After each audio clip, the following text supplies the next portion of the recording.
severe drought for the last 6 months in Baringo County.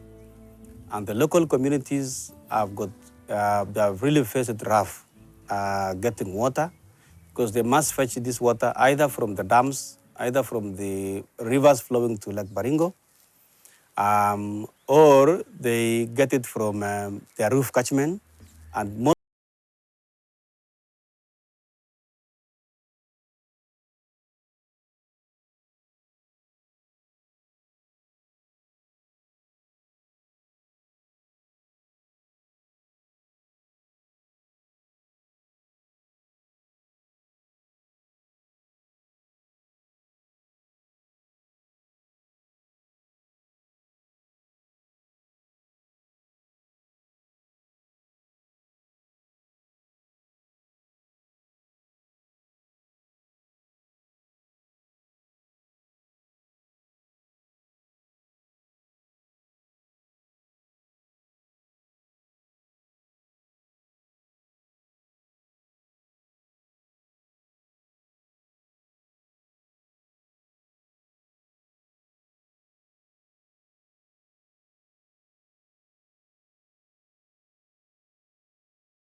It sits again at the bottom of the western wall, which is the Elgeyo escarpment. This is a very rich escarpment that sends its waters to the Kerio. And because of that, again, the biodiversity thrives very well here. This area is part of the Great Rift Valley system, which is the 6,000 kilometer geological wonder that runs from Mozambique to Jordan across 22 countries. So we sit right almost in the middle of it. We've got a number of features, which includes the woodland forests, the riverine forests, and in it is a diversity of bird life. This is one area that there's so much bird life that the communities have got villages named after the birds.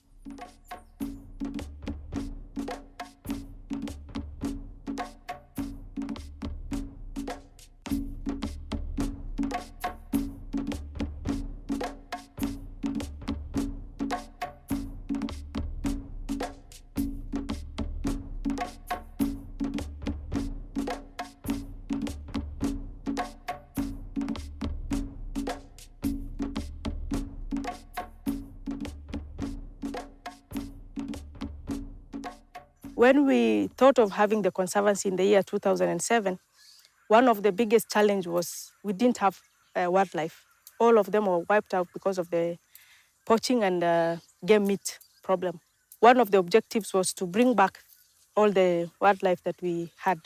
So they were brought in February from Soisambu. It was a 4-hour drive by road to Kambia Samaki. And then from Kambia Samaki, it was the biggest challenge now, bringing them across the lake because the lake had already swollen up. And sometimes you'll have like the leopards feeding on predating on the shots. Another issue is we have the rock pythons and the crocodiles, who mostly are along the lake shore. So when you have the herd coming to drink water, obviously they'll be predated on. 2 of them are pregnant. One is here, one is still on the other side. And we were really fearing because we knew that one of them will be due by this June. But because of the severe drought, we were fearing that maybe they might have premature births. And that was very detrimental to us because we really want to have them multiply. That is our objective here.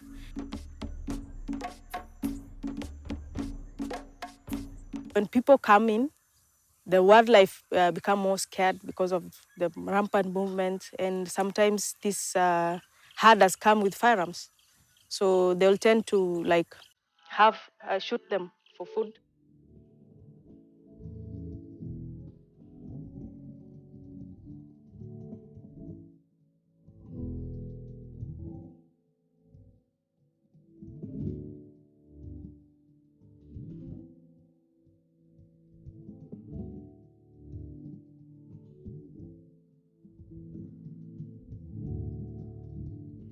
Competition for resources will always end up in a conflict in one way or another. And I think what we are seeing in Baringo is a manifestation of the same and probably other underlying factors. But basically, it is about the water and the pasture resources that have continued to dwindle every time. Some of those who bring the animals looking for pasture and water end up stealing livestock from the helping side, which is Baringo North. Sometimes there are cases of shops being destroyed, stolen from, and so on. So there is a direct link between drought and insecurity.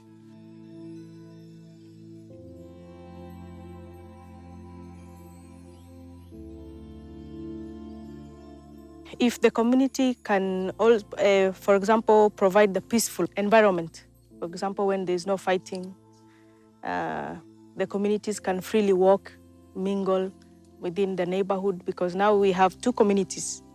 For example, in Ruko, we have the Gems and we have Pokot, and on the other side of the lake, we have the Tugens. If this community can coexist peacefully, that means the business will be able to thrive well.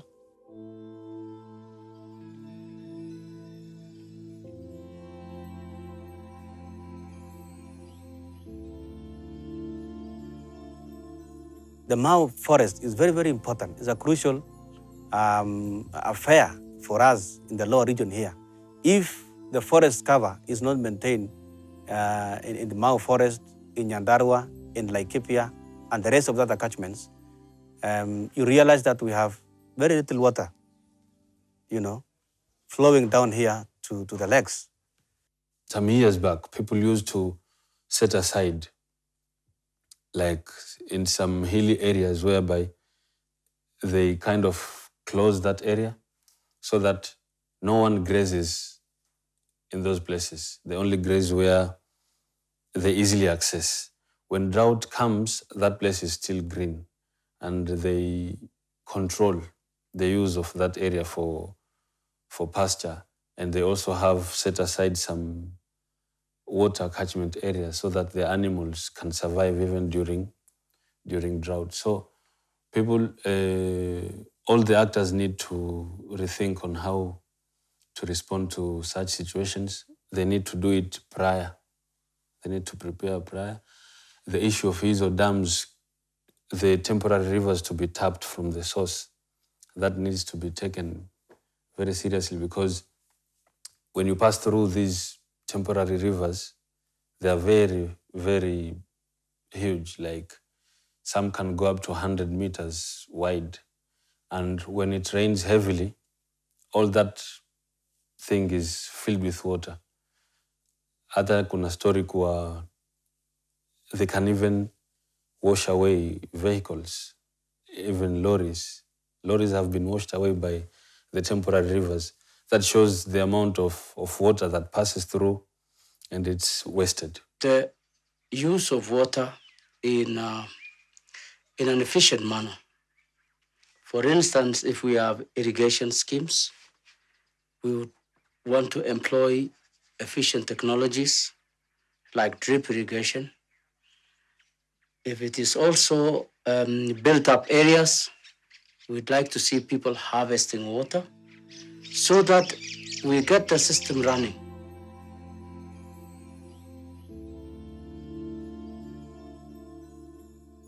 Au viongozi wetu kama MCA na mbunge wetu, na kwa sababu hawa ndio na deal na projects ya county.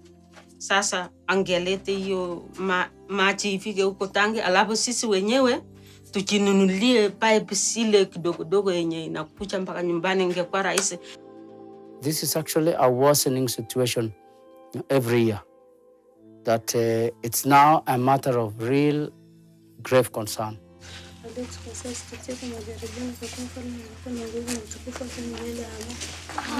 can we break for our classes, please? Break for our classes. As we wait, because we don't know when the county government will provide the water, we are planning to at least source for more number of the water tanks, so that at least we don't, the problem will not recur again. And even if it recurs, there's the dry spell, because again, at least we are prepared to meet the challenge.